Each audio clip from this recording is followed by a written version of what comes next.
C'est l'heure de vos droits sur BFM Paris. Vous vous souvenez peut-être, pendant le premier confinement, nous accueillions des avocats qui répondent à toutes vos interrogations et notamment vos questions juridiques. Aujourd'hui, nous recevons Maître Béatrice Bruguès-Rex. Bonjour. Vous êtes avocate au barreau de Paris, spécialiste du droit du travail. Alors, la première question qui nous a été posée par un téléspectateur est la suivante. J'emploie une assistante maternelle pour garder mes enfants. Dois-je lui fournir un masque et du gel hydroalcoolique? Oui, permettez-moi de rappeler en amont que le confinement est entré en vigueur depuis le 30 octobre et par exception, tous les modes d'accueil des jeunes enfants de 0 à 3 ans sont maintenus. L'objectif du gouvernement, il est de maintenir la capacité pour les parents de travailler tout en permettant une sécurité pour les enfants. Alors, pour répondre à la question de votre téléspectatrice, oui, si j'emploie effectivement une assistante maternelle pour garder mes enfants, je dois lui fournir des masques en quantité suffisante. Si d'ailleurs mon mode de garde d'enfants à domicile est en garde partagée, il est recommandé aux particuliers employeurs de s'organiser entre eux pour procéder à la fourniture des masques. J'attire votre attention que dans tous les modes d'accueil, les gestes barrières sont appliqués strictement et les exigences en matière de nettoyage sont renforcées. J'invite d'ailleurs tous vos téléspectateurs à consulter le site du ministère des Solidarités et de la Santé qui a mis à jour un protocole de santé pour renforcer les consignes sanitaires et les modalités spécifiques en fonction de l'accueil des enfants, que ce soit en établissement d'accueil, que ce soit en maison d'assistants maternels ou en crèche familiale. Alors, nous avons une deuxième question d'un téléspectateur. Mon assistante maternelle refuse de travailler en raison des risques sanitaires. Que dois-je faire ?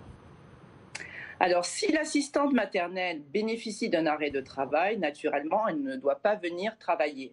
Elle sera prise en charge par l'assurance maladie. Si elle a peur pour sa santé ou celle des proches et que dans ce cas-là, elle ne bénéficie pas d'un arrêt de travail, elle doit reprendre son activité. Je vous précise que dans ce secteur d'activité, il n'y a pas la faculté d'un droit de retrait. Et je recommande naturellement dans ces circonstances aux particuliers employeurs, à son assistante maternelle, de dialoguer en amont de la reprise pour favoriser un climat serein, pour favoriser une communication qui permette de reprendre une activité pour la sécurité et la santé de chacun. Merci beaucoup. On a une troisième question qui concerne une de nos téléspectatrices qui est femme de ménage. Elle dit « Je suis femme de ménage, puis-je continuer mon activité ?» tout simplement. Alors, bon, vous le savez très bien, la différence entre ce nouveau confinement et celui que nous avons vécu au printemps, c'est que l'activité professionnelle doit être maintenue dans le strict respect des propres pratiques de prévention. Le chef de l'État et le Premier ministre l'ont rappelé tout récemment.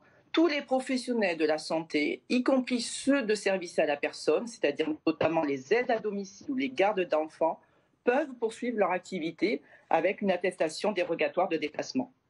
Donc oui, la femme de ménage peut continuer son activité. Justement, puis-je faire passer ma femme de ménage ou mon garde d'enfants en chômage partiel? Est-ce que le chômage partiel peut s'appliquer ici? Alors, l'ordonnance du 27 mars dernier, au moment du confinement du printemps dernier, elle avait, à titre temporaire et exceptionnel, permis aux employeurs particuliers qui embauchaient des salariés à domicile de pouvoir bénéficier du chômage partiel à titre temporaire et exceptionnel, et celui-ci était géré et pris en charge par le CESU.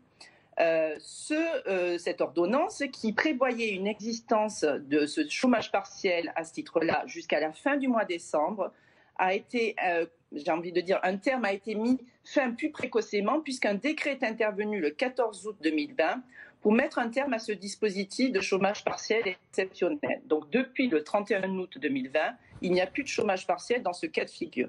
La question se pose à ce jour de savoir si celui-ci sera reconduit ou pas.